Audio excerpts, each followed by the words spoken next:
निर्देश दिया कि एक एक काम का सर्वेक्षण कराए, सर्वे कराए और सर्वे कराए करके हम लोग के पास आएगा और हम लोग इसी साल ये जो आने वाला वित्तीय वर्ष में उसे पूरे 5 साल का हम एजेंडा बना करके अपना काम करेंगे और उसी साथ वित्तीय प्रबंधन होगा और ताकि एक भी खेत में पानी नहीं छूटे और किसान के चेहरों पर खुशहाली आए, यही हमारा कोशिश है। सर मुख्यमंत्री के सर अभी चर्चा चल रहा है सर सदस्यता के लिए ख़त्म करने के लिए सर, उस पर सर क्या करना है आपको? देखिए, माननीय मुख्यमंत्री जी आदरणीय नीतीश कुमार जी हमारे मुख्यमंत्री हैं और सदस्यता खत्म करने की बात नहीं है। देखिए, माननीय मुख्यमंत्री जी ने स्वेच्छा से राज्यसभा सदस्य के रूप में अपने आप को निर्वाचित होने के लिए अपने पार्टी में उन्होंने इच्छा व्यक्त की थी और आज राज्यसभा का सदस्य निर्वाचित हो चुके हैं। देखिए, संवैधानिक बाध्यता है और संवैधानिक प्रावधान है कि आप एक पद पर ज़्यादा दिन दो पद पर आप ज़्यादा दिन नहीं रह सकते हैं और उसके लिए 14-15 दिनों का जो समय था कि आप जिस दिन रिजल्ट हुआ उसके बाद से आज उसकी वैधता समाप्त हो रही है, उसकी समय सीमा समाप्त हो रही है। अगर आज विधान परिषद के सदस्यता से अगर उनका रिजर्वेशन नहीं होगा तो स्वतः राज्यसभा खाली होगा। तो इसीलिए प्रक्रिया है और माननीय मुख्यमंत्री जी की इच्छा है, उस इच्छा के तहत वो आज हम लोग समझते हैं ऐसा कि आज उनका इस्तीफा होगा और निश्चित तौर पर आने वाला समय अभी समय है, अभी 5-6 महीने का भी समय है और जब चाहेंगे माननीय मुख्यमंत्री के रूप में इस्तीफा दे सकते हैं और गार्जियन के रूप में रह सकते हैं, किसी दूसरे को बना सकते हैं, ये उनके ऊपर निर्भर करता है। सर चर्चा आपका भी चल रहा है सर सोशल मीडिया पर सर कि मुख्यमंत्री बन सकते हैं।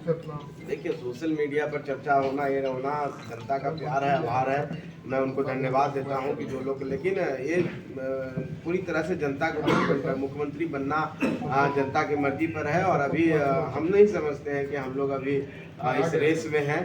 जब आने वाला समय में जनता का आशीर्वाद रहेगा तो निश्चित तौर पर हम लोग इस रेस में, लेकिन अभी हम जहां हैं जिस कैपेसिटी में हैं उसमें हम अपना काम करना चाहते हैं और जनता का विश्वास जीतना चाहते हैं। सर जीतन राम मांझी नाराज चल रहे थे, राज्यसभा सदस्य नहीं बन पाए, इसके चलते सर? ऐसा कुछ नहीं है, जीतन राम मांझी जी भी सांसद हैं, माननीय भारत सरकार के मंत्री हैं।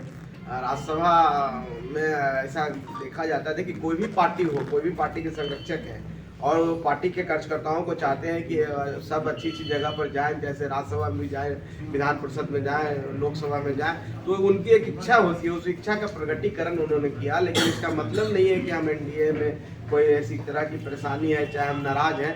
कहीं पर जीतन राम मांझी ने अपनी नाराजगी प्रकट नहीं की और हम पार्टी सदैव विचारों की राजनीति करती है, गरीबों की राजनीति करती है और हम उसके तहत पूरी तरह से कटिबद्ध है, प्रतिबद्ध है और गरीब की सेवा करने के लिए कहीं पर कुछ नहीं है। आप देखे भी होंगे कि राज्यसभा का जो चुनाव हुआ उसमें हम लोग ने पूरे एनडीए ने कितना प्रतिबद्धता के साथ वोट दिया, एक भी वोट हमारा इधर उधर नहीं हुआ। तो एनडीए इंटैक्ट है, मजबूत है और एनडीए जो करती है सब मिलजुल के करती है। हाँ, बाकी ये सब मीडिया में आना और किसी की इच्छा होना ये तो स्वाभाविक प्रक्रिया है। सर मुख्यमंत्री जी के इस्तीफा से पहले राजद के आवास पर पार्टी की तरफ से देखिए, उसको उस तरह से नहीं जोड़े, उनका तो कल्चर रहा है लौंडा नाच का और लालू जी हमेशा कराते रहे हैं। अब लालू जी को बस कोई काम नहीं है तो सोचे किसी से इंटरटेन कर लिया जाए, उससे ही इसको क्या लेना देना है। अब उनकी मर्जी है, लौंडा नाच कराएं तो उनके कल्चर में है, हम उस पर टिप्पणी नहीं कर सकते। आपके पार्टी का मुआवजा मिलेगा सर कि नहीं मिलेगा?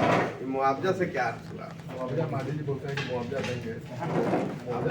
मैं तो इस बात को नहीं समझा भाई, मुआवजा होता है पार्टी में, कोई मुआवजा नहीं होता, पार्टी में काम किया जाता है। सर शराब तो लेंगे, जहाँ तक शराब नीति बिहार सरकार की है, हम समझते हैं कि माननीय मुख्यमंत्री जी ने बहुत सोच समझ के ये फैसला लिया, कड़ाई से फैसला लिया। ये गरीबों के हितों के लिए फैसला, जिस समाज की ओर आप बोल रहे हैं वो समाज आपको पता है कि आज भी इस सामाजिक परिवेश में सबसे नीचे है, सबसे नीचे पैदान पर है और वो सबसे नीचे पैदान पर उसका कारण शराब भी है।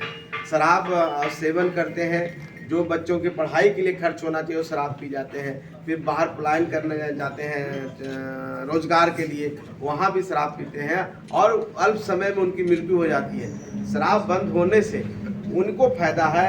आप देखे होंगे कि अगर हम लोग हैं, अगर संतोष मांझी आपके समय तो जीवन में कभी इस चीज़ को नहीं किया तो हम उस तरह हैं, क्योंकि हमारी मानसिक स्थिति है कि हम सोच सकते हैं। और जहाँ तक जेल की बात है तो देखिए, जो काम गलत कोई लोग करेंगे उनको निश्चित तौर पर उनको दंड मिलेगा, लेकिन कुछ लोग हैं जो पीछे से सप्लाई चेन बनाते हैं, उसके पीछे सरकार काम करती है और वो लोग पकड़ाए जाते हैं और इस तरह का नेटवर्क को ध्वस्त किया जाता है। इसलिए पूरी तरह से आश्वस्त रहें कि हम लोग की सरकार, एनडीए की सरकार सबको लेके चलती है और हमारी जो नीति है वो जनहित की नीति है। सर अभी दारू खुलेआम बिक रही है सर, इस पे सर आपको क्या कहना है? देखिए इसकी जानकारी मुझे नहीं है और आप लोगों को लगता है तो बिहार में- संज्ञान में लाया कीजिए। बिहार में एक मेले में दारू खुलेआम बिक रही है।